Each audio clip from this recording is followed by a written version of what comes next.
The Glaswegian comedian, 47, has been a regular face on panel shows like Mock the Week and is also known for acting roles, including on Fresh Meat. She also famously made it to Week 10 of Strictly Come Dancing with her partner Kevin Clifton. Susan returns to our screens tonight for a new season of her Channel 5 travel documentary series. In tonight's episode of Susan Calman's Grand Day Out, the Scot ventures south of the border to tour Devon's coastline. Susan's 85-mile journey through the area known as the English Riviera takes in the region's stunning beaches and harbours. After setting off in her camper van, Susan's itinerary includes steam train rides, snorkeling for scallops and dolphin spotting. While Susan's latest work is more lighthearted, she has not been afraid to take on more controversial topics in the past. The comedian, who lives in Glasgow, was previously hit by a bitter backlash after she joked about the Scottish independence debate. In a blog post, Susan gave her own take on the row, which came after she appeared on BBC Radio 4's News Quiz in 2013. Yellowstone's Rip Wheeler star lands major film role as Season 5 still unconfirmed. She wrote, "After the show was broadcast, I was accused of betraying my country, of being racist towards my own people and of being a C."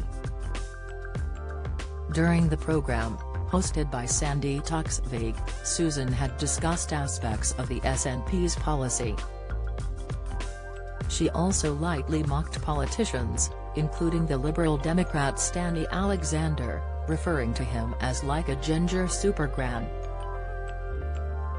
Susan also took aim at the limited back-and-forth discourse surrounding Scottish independence. She said, "At the moment it is just two people shouting, 'Aye, we will have it,' and someone going, 'No, we won't.'"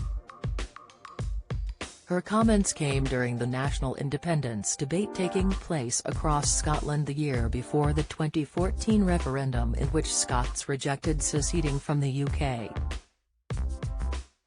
Another source of laughter during the show was Susan's fellow guest Miles Yip trying to pin her down on how she would cast her vote. She sarcastically replied, "There is nothing that could cause me grief about saying if I was pro or anti-independence in Scotland just now." In her blog, the comedian addressed the firestorm of comments directed towards her, which included allegations she was talking down Scotland and even some death threats. She wrote, "Being honest, I think the whole process surrounding Scottish independence is funny. David Attenborough couldn't bear to watch Brother Richard's film, was no part of him." Latest Elaine Paige and Andrew Lloyd Webber's savage takes on ridiculous Cats film, inside Yellowstone's Rip Wheeler star lands major film role as Season 5 still unconfirmed. Analysis: There's more propaganda, from both sides, than North Korea produces in a decade. I've talked about a lot of things in my comedy career, my sexuality, capital punishment, depression, cats. But nothing, and I mean nothing, has ever created such a storm of aggression than when I've talked about Scottish politics. Anti-independence politician, Labour's Douglas Alexander, seized on the backlash as evidence of the toxicity expressed by Scottish nationalists online. He was quoted by the Daily Telegraph at the time as saying, "This truly appalling episode is just the latest example of the hate-filled outpouring of the so-called cybernauts." Susan Calman's Grand Day Out airs on Channel 5 tonight from 8 p.m. to 9 p.m.